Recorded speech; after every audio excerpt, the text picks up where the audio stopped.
नमस्कार। आज सभी को हमारे चैनल में स्वागत है।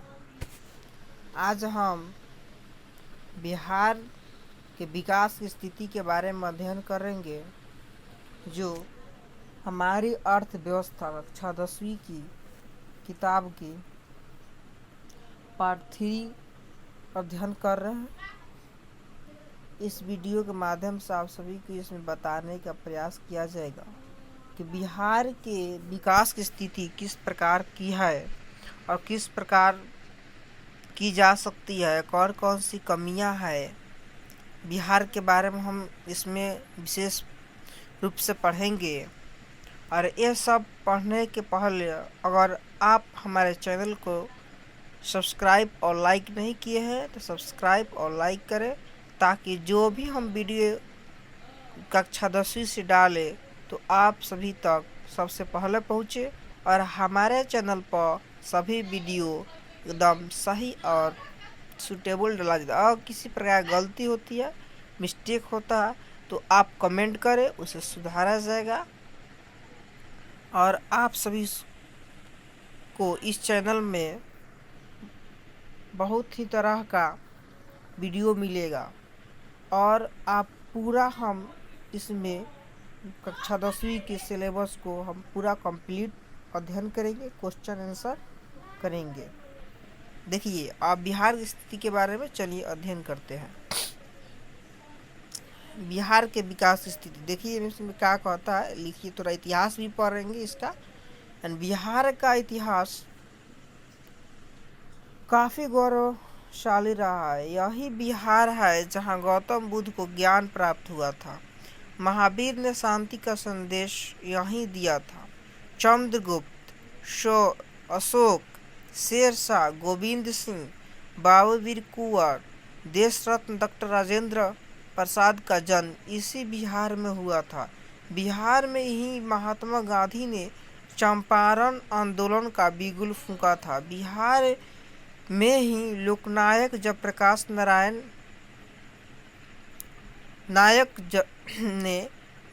जयप्रकाश ने शांति क्रांति का नारा दिया था।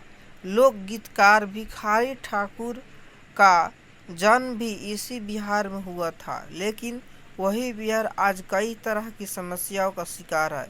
यहाँ गरीबी, बेरोजगारी, भ्रष्टाचार तथा अशांति का माहौल है। साधनों के मामले में धनी होते हुए भी बिहार की स्थिति दयनीय है। आज बिहार अति पिछड़े राज्यों में गिना जाता है।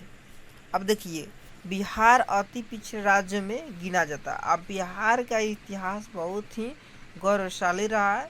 इसमें दिखाया गया है कितने महापुरुष ने इसमें जन्म लिए और कितने अच्छे अच्छे कार्य किए। ये सभी कार्य आज भी हमारे इतिहास में इसका चर्चा है और इसका एक महत्वपूर्ण स्थान दिया गया है।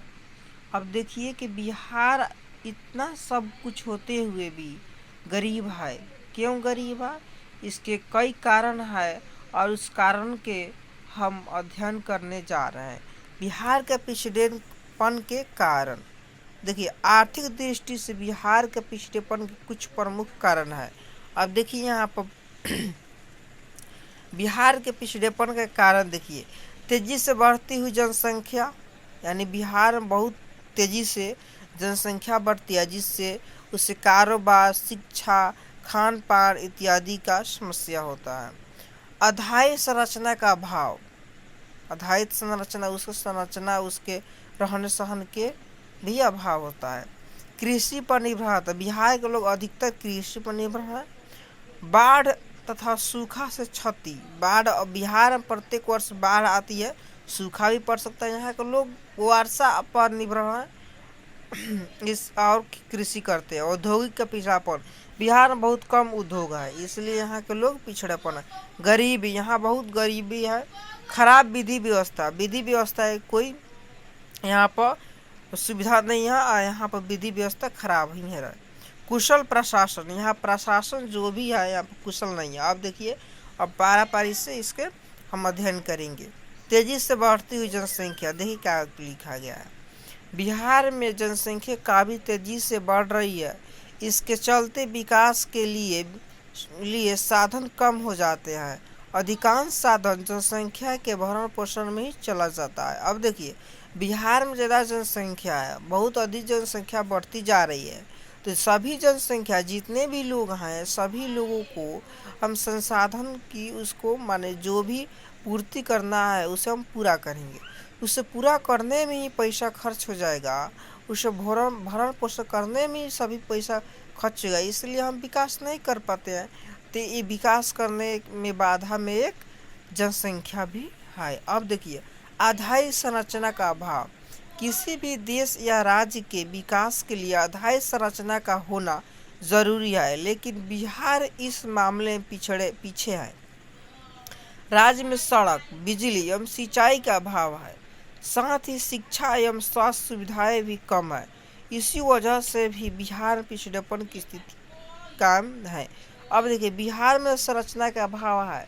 अब बिहार के लोग थोड़ा कम पढ़ा लिखा भी हो, यहाँ पर शिक्षा में भी अभाव है, सड़क भी अच्छी नहीं रहती है और बिजली की भी आपूर्ति नहीं है, कोई विधि व्यवस्था नहीं रहता है, कब बिजली आएगा कोई नियम कानून नहीं रहता है।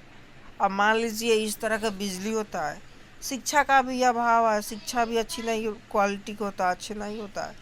तो ये सभी आधारभूत संरचना है। अब ये आधारभूत संरचना ही अगर मजबूत नहीं रहेगी ताकि व्यक्ति को नहीं अच्छा मानव बन सकता है। तो इसलिए आधारभूत संरचना का अभाव के कारण बिहार भी पिछड़े राज्य में आता है। कृषि पर निर्भरता। अब देखिए, कृषि पर निर्भर रहते हैं ना, कृषि पर निर्भरता। बिहार की अर्थव्यवस्था पूरी तरह कृषि पर आधारित है। यहाँ के अधिकांश जनता कृषि पर निर्भर है, लेकिन हमारी कृषि की भी हालत ठीक नहीं है। हमारी कृषि काफ़ी पिछड़ी हुई है, इसे चलते उपज कम होती है। अब बिहार के लोग कृषि पर निर्भर है तो यहाँ पर उपज ही कम होती है। अब मान लीजिए पुराने ढंग से खेती किया जाएगा, अच्छी क्वालिटी से खेती नहीं होता, अच्छी क्वालिटी का बीज नहीं डाला जाएगा तो अच्छी फसल नहीं होगा। इसलिए यहाँ के लोग आधार बीटन पुराने तरीके से ही कृषि करते हैं। या तो इसलिए यहाँ के लोग, अब शिक्षा ही कमी होगा तो कृषि कहाँ से नॉलेज होगा, कृषि के बारे में नॉलेज नहीं रहता है। इसलिए यहाँ पर कृषि भी अर्थ का पिछड़ा है, कृषि का भी पिछड़ी हुई तरीका चलती है, इसलिए यहाँ पर पिछड़ेपन में कृषि भी एक स्थान है। अब बाढ़ तथा सूखा से क्षति। बिहार में खासकर उत्तरी बिहार में नेपाल से आए जल से बाढ़ आती है। ये हर साल कम या अधिक बाढ़ का आना बिहार में तय है। पिछले साल 2008 में कोसी बाढ़ का प्रलय हमारे सामने है, इससे कितने जान माल की क्षति हुई। इस साल 2009 में भी नेपाल ने आए जल से बागमती नदी में बाढ़ देखने को मिला। इसके आसपास के इलाके सीतामढ़ी, दरभंगा, मधुबनी आदि जगहों में फसल की काफ़ी बर्बादी हुई। इसे चित्र इतना में समझा, यानी बिहार में प्रत्येक साल बाढ़ आना ही तय है। अब बाढ़ आएगा तो फसल की भी हानि होगी, जान माल की भी हानि होगी। अब मान लीजिए सड़क अच्छा बना है, पानी उस पर से गुजरेगा तो सड़क भी टूटे फूटेगा। इस तरह एक बाढ़ आने से बहुत ही सारे हानियाँ होती है, जिसका हानि की भरपाई करने के लिए साल भर का समय लगेगा, पुनः साल भर में पानी आएगा। इसलिए बहुत सबसे बड़ा बाधक बाढ़ की आना है। अब पुराने तरीके से यहाँ पर कृषि होती है। अब मान लीजिए इसी तरह सूखे की मार दक्षिण बिहार को झेलनी पड़ती है। इससे हमारे किसान को अकाल जैसी स्थिति का सामना करना पड़ता है। जैसे देखिए, अब मान ली प्रत्येक साल अब यहाँ पर कृषि वर्षा पर निर्भर है। अब वर्षा नहीं होती है समय पर तो कृषि भी समय पर नहीं होता है, तो सूखा का भी चपेटिंग पे होता है, सूखा का भी प्रभाव पड़ता है। औद्योगिक का पिछड़ापन। अब देखिए, किसी भी देश या राज्य के लिए उद्योगों का विकास जरूरी होता है, लेकिन बिहार में औद्योगिक विकास कुछ नहीं दिखता है। यहाँ के खनिज क्षेत्र एवं बड़े उद्योग तथा प्रतिष्ठित अभियांत्रिक संस्थाएं सभी झारखंड चले गए। इसी कारण बिहार में कार्यशील औद्योगिक इकाइयों की संख्या नगण्य रह गई है। अब देखिए, जो भी था उद्योग या खनिज संसाधन, वो सभी बिहार का जब अलग एक बिहार राज्य बना तो बिहार में चलेगा। और बिहार में कुछ रह नहीं गया है अब, इसीलिए बिहार एक पिछड़ेपन, उद्योग के कारण भी पिछड़ेपन है। अब देखिए, गरीबी, बिहार एक ऐसा राज्य है जहाँ गरीबों का भारी काफ़ी संख्या है, अधिकता है। राज्य में प्रति व्यक्ति आय राष्ट्रीय औसत के आधे से भी कम है। इसे के चलते भी बिहार पिछड़ा है। बिहार में निर्धनता का दुष्चक्र है, यानी बिहार बहुत ही गरीबी लोग, यहाँ के लोग बहुत गरीब होते हैं क्योंकि यहाँ पर जो आय बहुत कम है, इसलिए यहाँ गरीबी रहता है। खराब विधि व्यवस्था, अब देखिए, किसी भी देश या राज्य के लिए शांति तथा सुव्यवस्था जरूरी होती है, लेकिन बिहार में वर्षों तक कानून व्यवस्था कमजोर स्थिति में थी, जिसके चलते नागरिक शांतिपूर्ण उद्योग नहीं चला पा रहा था। इसी तरह खराब विधि व्यवस्था भी बिहार के पिछड़ेपन एक महत्वपूर्ण कारण बन गया। अब देखिए, खराब विधि व्यवस्था, अब बिहार में खराब विधि व्यवस्था थी, कमजोर कानून व्यवस्था था, जिसके चलते यहाँ पर जो भी फैक्ट्रियाँ खुलती थी, उद्योग खुलते थे, वो अच्छी तरह से चल नहीं पाती थी, इसलिए यहाँ जो भी है वो नहीं चल पाता था। आज भी यहाँ पर कोई उद्योग नहीं है, इसलिए यहाँ खराब विधि व्यवस्था के कारण बिहार एक पिछड़ा राज्य में है। कुशल प्रशासन, बिहार के प्रशासनिक स्थिति ऐसी हो गई है जिसमें पारदर्शिता का अभाव है। इसके कारण आए दिन भ्रष्टाचार के अनेक उदाहरण सामने आते हैं। अब देखिए, यहाँ भ्रष्टाचार अनेक तरह की जो भी होता कुप्रभाव है वो होता है यहाँ पे। तो मान लीजिए कुशल प्रशासन नहीं होगा, अच्छी प्रशासन नहीं होगा, तो यहाँ पर जो भी नियम कानून होगा, नियम कानून अच्छी तरह से पालन नहीं किया जा सकता है। इसलिए यहाँ पर कुशल प्रशासन का अभाव के कारण भी एक बिहार पिछड़ा राज्य में है। इन 8 के बारे में थोड़ा हम याद कर लेंगे तो हमारे परीक्षा में आने वाला जो भी परीक्षा होगा बिहार बोर्ड, ये लघुत्तरीय उत्तरीय प्रश्न में इसे पूछा जाता है। इसे हम प्रश्न के जवाब देंगे तो हमें 5 नंबर इसमें मिलता है, 5 या 7 नंबर के पूछा जाता है। जनसंख्या, बिहार की स्थिति देखिए, जनसंख्या 2001 8.289 करोड़, भारत 102.9 करोड़। प्रतिशत में जनसंख्या वृद्धि 2.5%, और भारत का है 1.9%। साक्षरता दर 47%, यहाँ पर 47.53%, यहाँ पर है 65.4%। साक्षरता पुरुष 60% या 75%। यहाँ पर भारत के बारे में दिया गया। साक्षरता स्त्री बिहार में देखिए 33.5% यहाँ पर स्त्रियाँ पढ़ी हुई है, पुरुष 54% पढ़े हुए हैं। वार्षिक विकास दर 2.7, भारत में 6%। कृषि 1%, भारत में 2.7%। कृषि पर जनसंख्या का निर्भरता 73%। देखिए, बिहार में कृषि 73%, भारत में 60% है। अब देखिए, गरीबी रेखा के नीचे जनसंख्या 42%। आज भी बिहार के लोग 42%, यानी 100 में 43 मान लीजिए, 43 लोग गरीबी रेखा के नीचे हैं। आय, प्रति व्यक्ति आय, देखिए भारत का 3,948 रुपया एक साल की कमी नहीं होती है बिहार के लोगों को, प्रति व्यक्ति आय है। अब देखिए, अब भारत कितने 13,226 रुपया, यानी देखिए आय में कितना कमी हो गया है।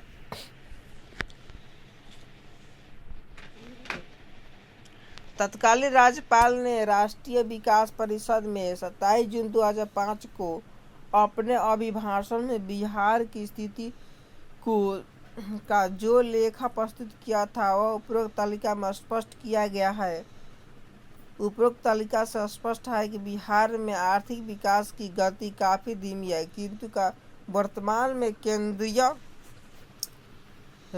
सांख्यिकी संगठन के आकलन में जहां घरेलू उत्पाद GDP 2003 से 2004 में नकारात्मक यानी 5% था, वही 2004 से 5 से 2008 से 9 के बीच सकारात्मक 11.3% हो गया, जो देश के सबसे तेजी से विकास कर रहे गुजरात से कुछ अंकों से दूसरे नंबर पर आ गया है। गुजरात का उपरोक्त अवधि में विकास दर 11.5% रहा, जबकि बिहार का 11.3% रहा।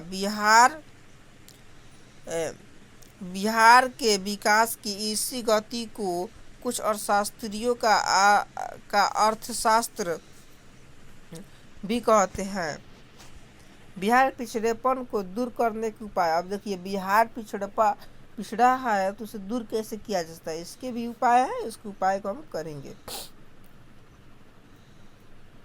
आर्थिक विकास की गति को तेज करके ही विकास की स्थिति में सुधार किया जा सकता है। बिहार में आर्थिक विकास की गति को तेज करने के लिए बिहार के पिछड़ेपन को दूर करना काफ़ी जरूरी है। पूर्व राष्ट्रपति डॉक्टर APJ अब्दुल कलाम ने कहा था, बिहार के विकास के बिना भारत का विकास संभव नहीं है। यह कथन किसने किया था? बिहार के विकास के बिना भारत का विकास संभव नहीं है। पूर्व राष्ट्रपति डॉक्टर APJ अब्दुल कलाम।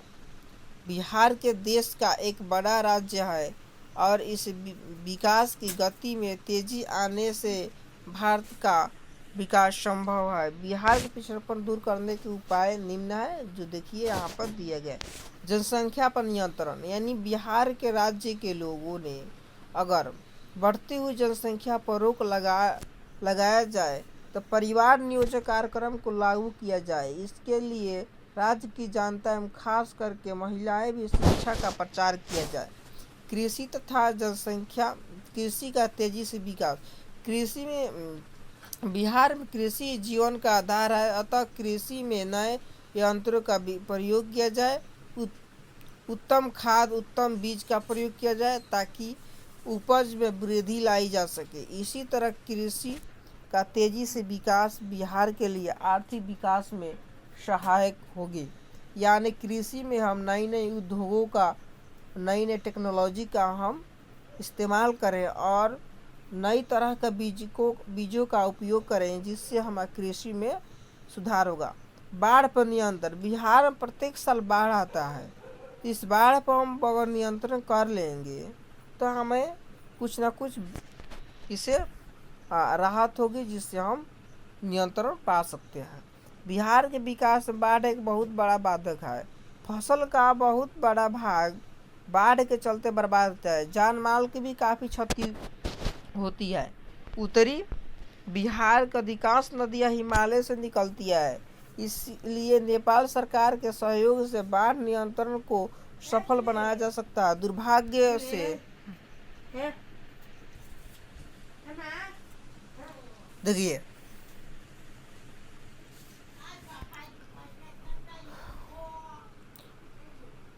दुर्भाग्य से बिहार का दूसरा भाग सूखे की चपेट में रहा, अतः सिंचाई की पर्याप्त सुविधाओं को उपलब्ध बनाकर हम दुखद स्थिति से छुटकारा पाया जा सकता है। यानी कृषि, यानी हम सुखाड़ या बाढ़ से हम बच जा सकते हैं। बाढ़ को बांध बनाकर नियंत्रण पाया जा सकता है और नहरों द्वारा या सिंचाई को अनेक व्यवस्थाएं करके हम उसे सूखा से भी छुटकारा पा सकते हैं, जिससे हमारी कृषि अच्छी हो सकती है। आधारिक संरचना का विकास। बिहार में बिजली की काफ़ी कमी है, अतः बिजली का उत्पादन बढ़ाया जा सके। सड़क व्यवस्था में सुधार लाया जाए। शिक्षा एवं स्वास्थ्य सुविधाओं में सुधार लाया जाए, जिससे विकास की प्रक्रिया अधिक तेजी से बढ़ाया जा सकता है। उद्योगों का विकास। बिहार से झारखंड का अलग होने से यह राज्य लगभग उद्योग विहीन हो गया, यानी उद्योग एक भी नहीं है बिहार में, एक भी उद्योग नहीं है। झारखंड में सब चले गए झारखंड के बंटवारे के बाद। मुख्यतः चीनी मिलें बिहार के हिस्से में रह गई थी, जो अधिकतर बंद पड़ी थी। लेकिन विगत कुछ वर्षों से देश के विभिन्न भागों से तथा विदेशों से पूंजी निवेश लाने के अनवरत प्रयास किए जा रहे हैं, ताकि वर्तमान में जर्जर अवस्था के उद्योग में पूरा विकास किया जा सके। अब मान लीजिए बिहार में बहुत उद्योग कम है, चीनी उद्योग है। चीनी उद्योग हमारे राज्य में 3 से 4 माह चलते हैं। अब 3 से 4 माह कितना व्यक्ति कमाया जा सकता है वहाँ पर? 3 से 4 माह कमाएगा, 3 से 4 माह वहाँ तक काम करेगा, और 3 से 4 माह काम करेगा और पूरे साल बैठेगा, और इस तरह उद्योग की चलेगा नहीं। तो साल भर कंटिन्यू काम चलने वाला कोई उद्योग हो, इस तरह लगाया जाए तो हमारे राज्य भी विकास कर पाएगा। 3 से 4 माह काम ही चलता है चीनी उद्योग में, इसलिए चीनी उद्योग के चलते भी या अन्य उद्योग नहीं रहने के चलते भी विकास में कमी भी है। गरीबी को दूर करना। बिहार में गरीबी का सबसे अधिक प्रभाव है। गरीबी रेखा के नीचे लगभग 42% से भी अधिक लोग यहाँ जीवन बसर कर रहे हैं। इसी के लिए रोजगार की व्यवस्था की जाए। स्वरोजगार को बढ़ावा देने के लिए इसे प्रशिक्षण ट्रेनिंग दिया जाए, यानी स्वरोजगार दिया जाए। यहाँ पर किस स्वरोजगार दिया जैसा गरीबी को दूर किया जाए, जीवन स्तर बढ़ाया जाए, थोड़ा गरीबी की स्तर दूर किया जाएगा। उसे थोड़ा सरकार वो अपना स्कीम निकालेगी और वह स्वरोजगार दे और अलग प्रकार के ट्रेनिंग दे, इस तरह वो गरीबी को दूर किया जा सकता है। शांति व्यवस्था को स्थापन कर। बिहार में शांति का माहौल कायम कर वो व्यापारियों में विश्वास जगाया जा सकता है तथा आर्थिक विकास की गति को तेज किया जा सकता है। यानी पहले क्या था कि यहाँ पर चौधरियों का या अन्य प्रकार का यहाँ पर कुप्रभाव था, कुनीतियाँ थी मान लीजिए। अब कुनीतियों की वजह से जो भी आता था तो वह विश्वास नहीं था, अब वह थोड़ा अविश्वासी व्यक्ति हो जाते थे, जिसके चलते यहाँ पर विश्वास बनाने की भी बातें कही गई है। स्वच्छ तथा ईमानदार प्रशासन। बिहार के आर्थिक विकास के लिए स्वच्छ, कुशल तथा ईमानदार प्रशासन जरूरी है। अब ये सब होंगे तो अच्छी प्रशासन से बिहार की स्थिति भी सुधरी जा सकती है। केंद्र से अधिक मात्रा में संसाधनों का हस्तांतरण। बिहार के विकास के लिए केंद्र से अधिक मात्रा में संसाधनों का हस्तांतरण, ट्रांसफर की जरूरत है। कुछ राज्यों को विशेष राज्य का दर्जा देकर उन्हें अधिक मात्रा में केंद्रीय सहायता दी जाती है। विशेष राज्य का दर्जा प्राप्त होने के कारण जम्मू एवं कश्मीर, पंजाब, उत्तर पूर्व के राज्य को विशेष सहायता मिल रही है। चूँकि बिहार आर्थिक दृष्टि से पिछड़ा माना जाता रहा है, 15 नवंबर 2000 को बिहार से झारखंड को अलग हो जाने से, यानी देखिए बिहार झारखंड कब अलग हुआ था? बिहार 15 नवंबर 2000 को बिहार झारखंड से अलग हो गया था। यानी बिहार झारखंड कब अलग हुआ था? 15 नवंबर 2000 को। झारखंड से अलग हो जाने के बाद खनिज बहुमूल्य क्षेत्र झारखंड में चले गए और बिहार के पास केवल उर्वरक भूमि तथा कुछ ही उद्योग रह गए। बिहार के अत्यधिक जनसंख्या तथा कृषि पर निर्भरता, सिंचाई की सुविधा का अभाव, जनसंख्या में तेजी से वृद्धि तथा गरीबी जैसे अनेक समस्याएं यहाँ उपस्थित है। अक्सर बिहार की उत्तरी भाग बाढ़ से तबाह रहता है तो दक्षिण भाग सूखा से ग्रस्त था। पिछले साल 2008 में कोसी के भयंकर बाढ़ का प्रकोप झेलना पड़ा। ऐसी स्थिति में सड़क, बिजली, नहर, स्वास्थ्य के साधन इत्यादि के विकास के लिए अधिक धन की जरूरत है। अपने आंतरिक संसाधनों से इसकी पूर्ति की जा सकती है। इसलिए इन दिनों बिहार के बिहार को विशेष राज्य का दर्जा देने की मांग जोरों से की जा रही है। इसी संदर्भ में राजनीतिक प्रयास काफ़ी किए जा रहे हैं। विशेष राज्य का दर्जा मिलने से राज्य को केंद्र के द्वारा विकास की मदद में अधिक सहायता तथा करों से रियायत मिलने लगेगी, जिससे बिहार के विकास में गति आने की संभावना है। लेकिन बिहार के विशेष राज्य का दर्जा देने में केंद्र सरकार के समक्ष अनेक व्यवहारिक तथा प्रशासनिक समस्या आ रही है। देश के आर्थिक विकास में बिहार के विकास की भूमिका। बिहार देश का एक बड़ा राज्य है। भौगोलिक क्षेत्र तथा जनसंख्या दोनों के दृष्टिकोण से बिहार का स्थान भारत में अपना एक अलग स्थान रखता है। इसलिए कहा जाता है कि यदि भारत का विकास करना है तो बिहार का विकास करना आवश्यक है। यानी बिहार का विकास किया जाएगा तो भारत का विकास होगा। यानी भारत का विकास जब करना है तो बिहार का विकास जरूर करें। चाहे राजनीतिक साझेदारी की बात हो अथवा बिहार के मापदंड को स्थापित करने की बात हो, अब बिहार को नजरअंदाज नहीं कर सकते। एक प्रसिद्ध अर्थशास्त्री कुजनेट ने विश्व के संदर्भ में यह कहा था कि गरीबी कैंसर के रोग की तरह है। जिस तरह शरीर के एक छोटे से भाग में हुए कैंसर पूरे शरीर को विषाक्त कर देता है, ठीक उसी तरह किसी एक भाग की गरीबी पूरे विश्व की संपदा के लिए घातक है।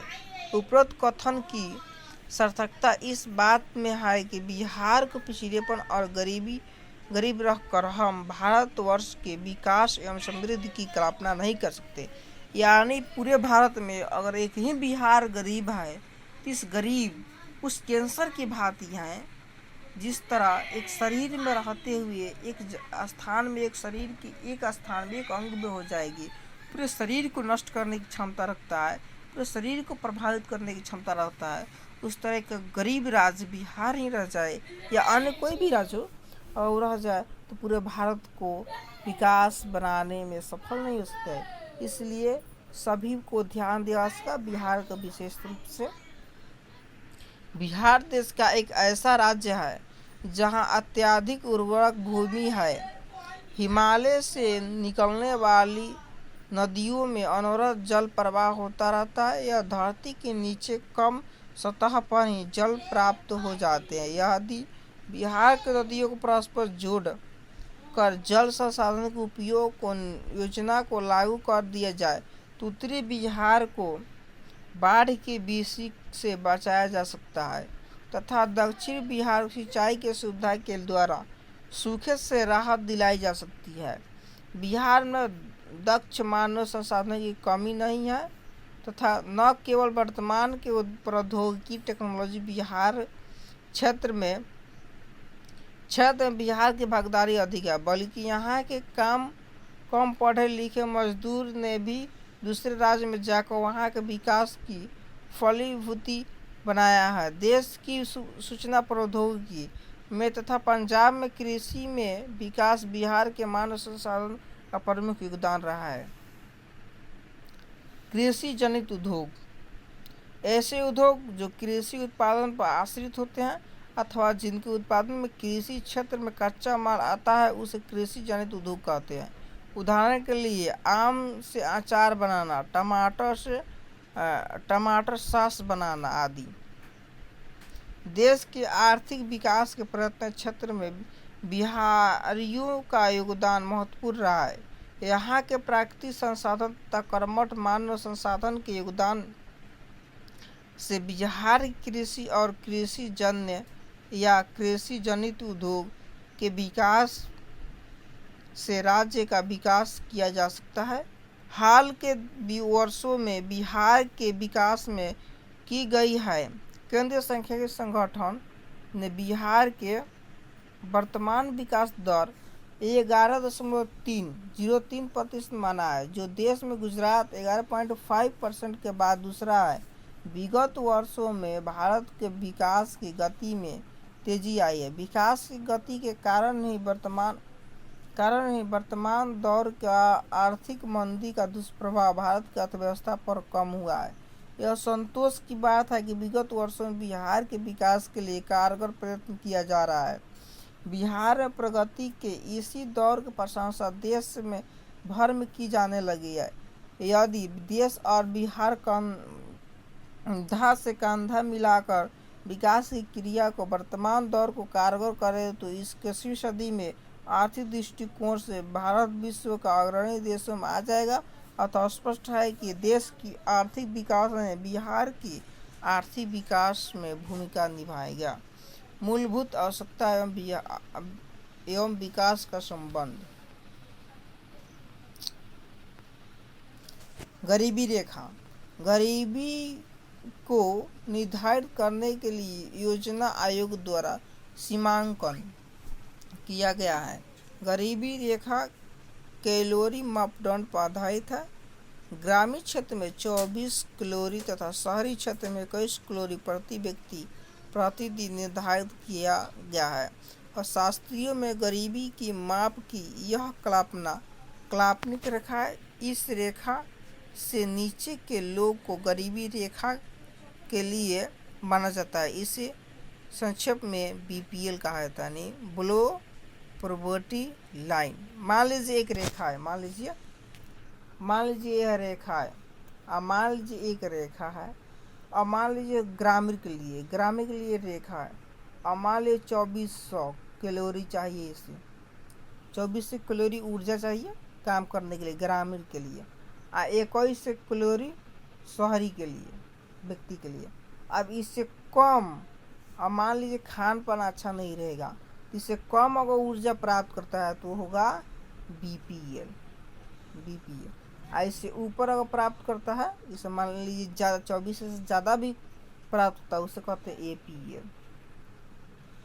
इसे बीपीएल और पीएल इसी रेखा के आधार पर बनाया जा सकता है।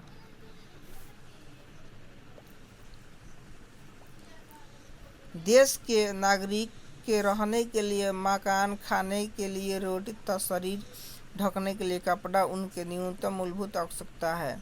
अन्य मूलभूत आवश्यकता क्या है? देखिए, मूलभूत आवश्यकता खान पान और कपड़ा रखने के लिए कपड़ा की जरूरत होती है। हर समय सत्ता के गलियारे में रोटी, कपड़ा और मकान का नारा जोरों से बुलंद किया जाता है ताकि देश के विकास द्वारा लोगों के न्यूनतम आवश्यकताओं को पूरा किया जा सके।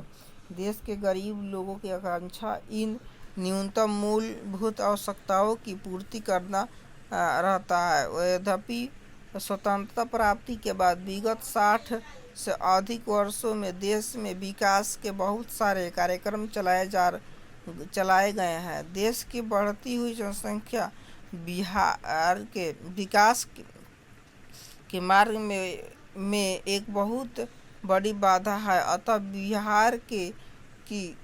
अतः विकास की दर बढ़ने के बावजूद भी गरीबी का उन्मूलन नहीं हो पाया। इसके लिए गरीबी रेखा पॉवर्टी लाइन के नीचे रहने वाले लोग की संख्या काफ़ी अपेक्षा है नहीं है।